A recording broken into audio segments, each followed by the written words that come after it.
Os estereoisômeros são compostos que têm o mesmo grupo funcional e o mesmo tipo de estrutura. Além disso, eles também têm a mesma posição da insaturação, do grupo funcional, do heteroátomo ou substituinte. O que diferem esses estereoisômeros é a disposição espacial dos átomos na molécula. Mas então, o que significa isso? Para entendermos essa disposição espacial, vamos analisar essas duas estruturas. Na primeira estrutura, nós vemos um carbono ligado a outro carbono por uma ligação dupla. E no primeiro carbono, nós vemos o CH3 ligado nesta posição e o hidrogênio ligado nesta posição. Já no segundo carbono, o CH3 está na mesma posição e o hidrogênio também. Na segunda estrutura, o primeiro carbono está ligado a um CH3, um hidrogênio, na mesma posição que está ligado na primeira estrutura. Já no segundo carbono, as posições foram trocadas. O CH3 está embaixo e o hidrogênio está em cima. Assim, as duas moléculas têm o mesmo grupo funcional, o mesmo tipo de estrutura, a mesma insaturação. No entanto, a disposição espacial dos átomos são diferentes. Os estereoisômeros são divididos em dois grupos, os diastereoisômeros cis e trans e a isomeria óptica.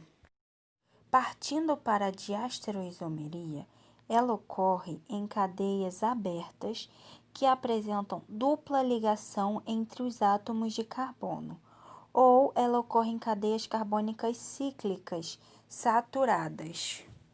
Na diastereoisomeria em compostos de cadeia acíclica, os ligantes de cada carbono da dupla ligação devem ser diferentes entre si, no entanto, iguais aos ligantes do outro carbono.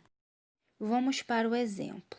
Para entendermos a diferença entre cis e trans, vamos traçar um plano imaginário, onde irá dividir a molécula ao meio.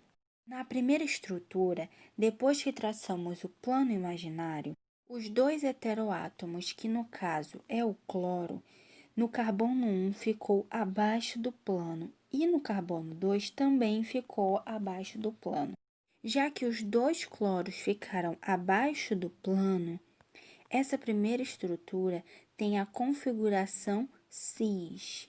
Já na segunda estrutura, quando traçamos o plano imaginário, no primeiro carbono, o cloro está abaixo do plano, e no segundo carbono, o cloro está acima do plano, caracterizando uma estrutura trans. Isso significa que quando os ligantes iguais estão em um mesmo plano, temos uma configuração cis. E quando os ligantes iguais estiverem em lados opostos, teremos uma configuração trans. Vamos para o segundo exemplo.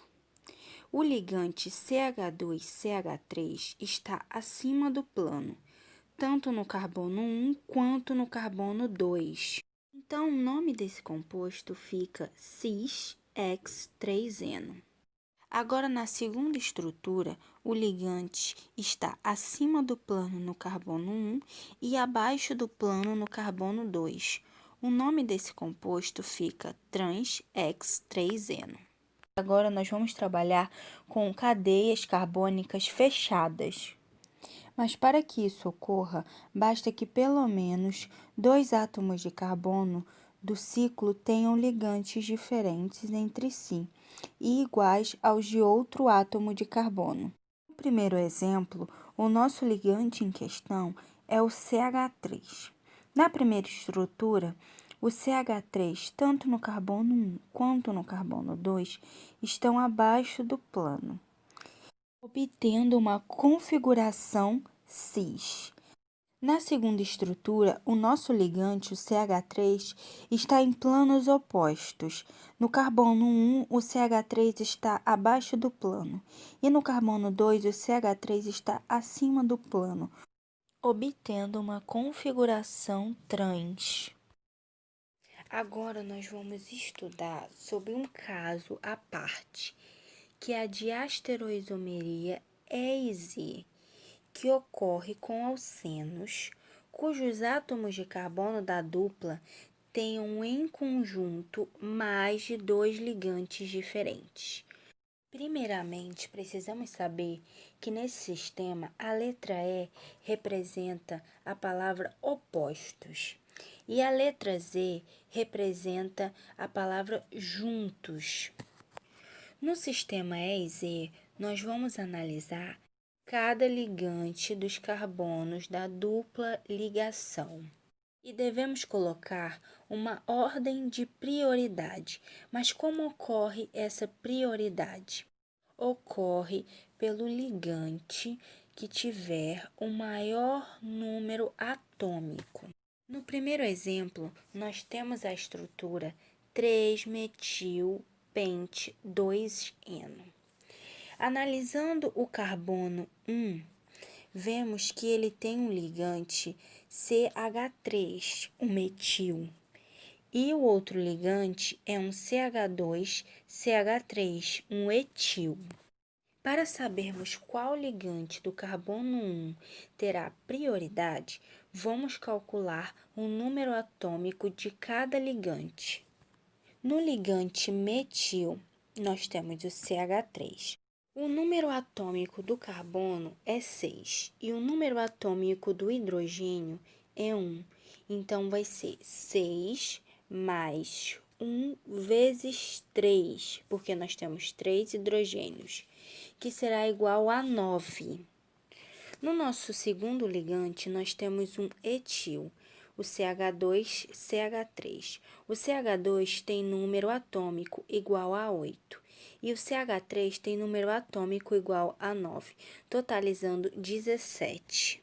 Então, nosso ligante, que será a prioridade no carbono 1, é o etil, pois ele tem o maior número atômico.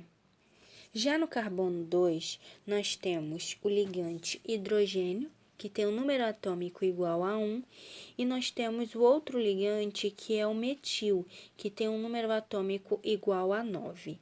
Logo, o nosso ligante prioridade será o CH3.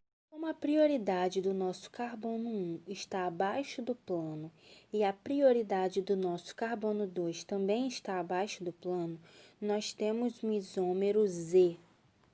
Já no isômero E, as prioridades estão em planos opostos.